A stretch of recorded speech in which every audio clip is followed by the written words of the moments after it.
Alright, today I'm working on my 2000 Cadillac Escalade.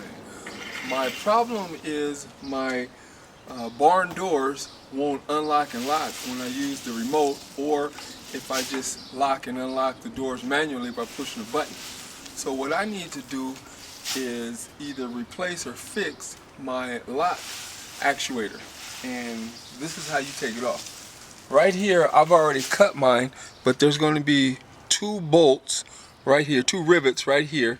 I just used a screwdriver and hammered it down, chiseled it off, and you go ahead, break that, you push them in.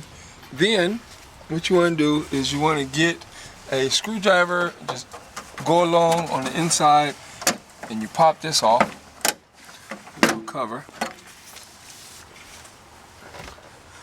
Then right here is your little water vapor. You want to be careful not to rip this, but just go ahead and pull that on out. Then right here is your lock actuator.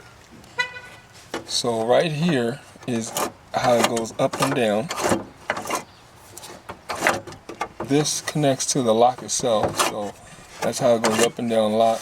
You simply just pull that out,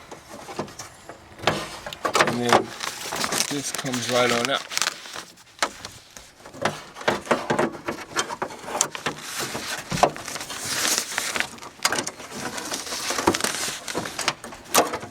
This comes right on out, and you have your harness. Right here,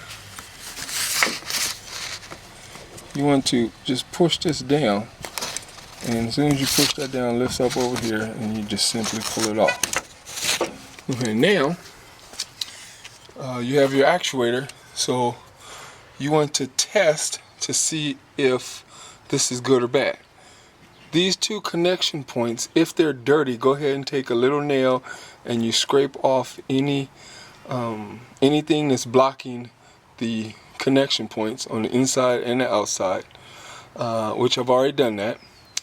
And then you'll go ahead and test it. I'm about to test it using a car battery jumper and some alligator clips. Okay, now I have my alligator clips connected to my car battery jumper. This is how you test to see if your actuator is working. You take your clips, don't touch them together. You put one, you touch one side, and then you touch the other side. The actuator closed. I switched them, touch this side, actuator open. Okay, so now that I know that the actuator is working, let me go ahead and disconnect these. Now that I know that my actuator is actually working, I don't have to go buy one. At AutoZone, they're $50. At the dealer, they're over $100. So I'm glad I don't have to go buy that. The next thing that I need to work on now is there power getting to the actuator, since I know that it's working. So what I'm going to do is I'm going to take some sandpaper. This is just 150 grit, and I'm going to sand these connection points. Right here, these little brass push button, not push buttons, but these little brass connectors connect right here. They connect right here. So I'm going to take my sandpaper, and as you can see, I already sanded 3. This is what it looks like. So I'll just sand it off and make it a real shiny, make it real shiny, and then I will sand these down and make it also shiny, and then put it all back together and test to see if it works. Okay, I just got done sanding the last one, and as you can see, it's nice and shiny. Right here, I'm going to show just how I did it. I simply just took the sandpaper and I just simply took the sandpaper, went up and down a few times, and now they're all nice and shiny. So, now what you're going to do is take the actuator and connect it back to the harness. connect it back to the harness. You just simply plug and play. Just snap it in.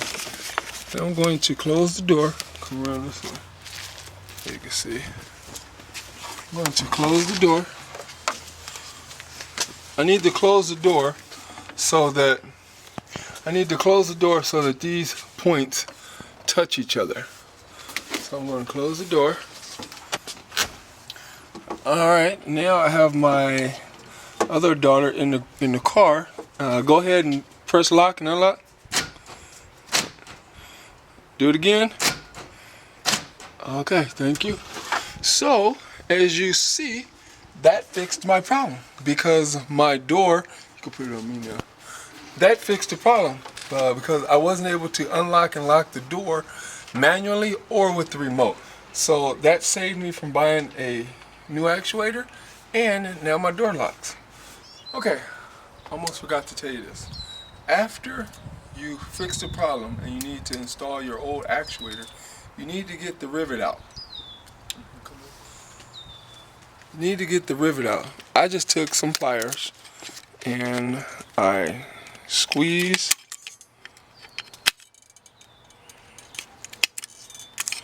I just squeeze these little flaps in.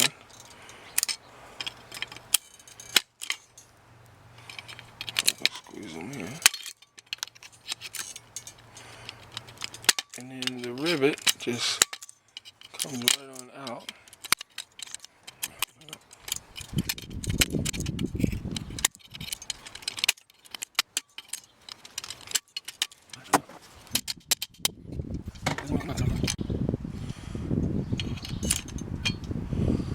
Okay, so you just squeeze the rivet out. Now both holes are exposed. And then you go ahead and use, I'm using a nut and bolt. This is a 3/16 nut, 3/16 bolt. It's an 1.5 inches long. And once you install it in the door, I'm installing the bolt on the outside, and there's enough clearance for the door to still close. So as you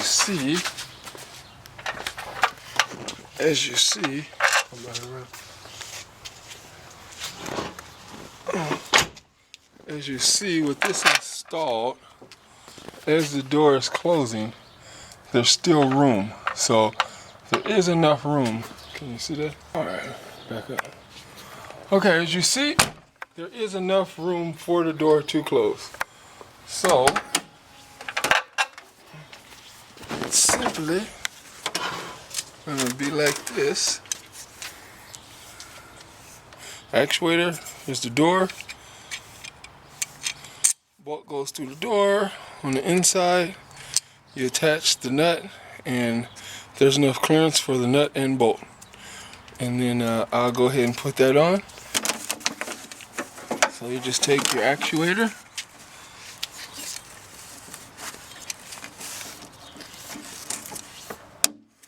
plug it in, slide it in there.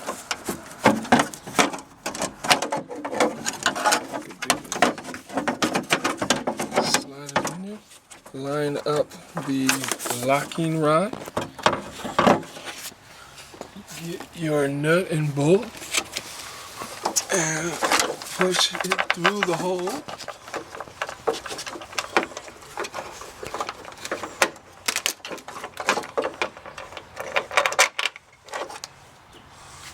And you put the nut on the inside.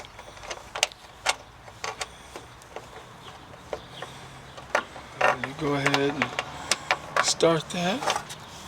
Get the bottom one. Line it up.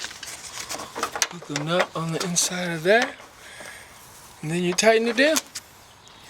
And then there you go. Tighten it down and everything works. Hope that helps somebody. Have a nice day.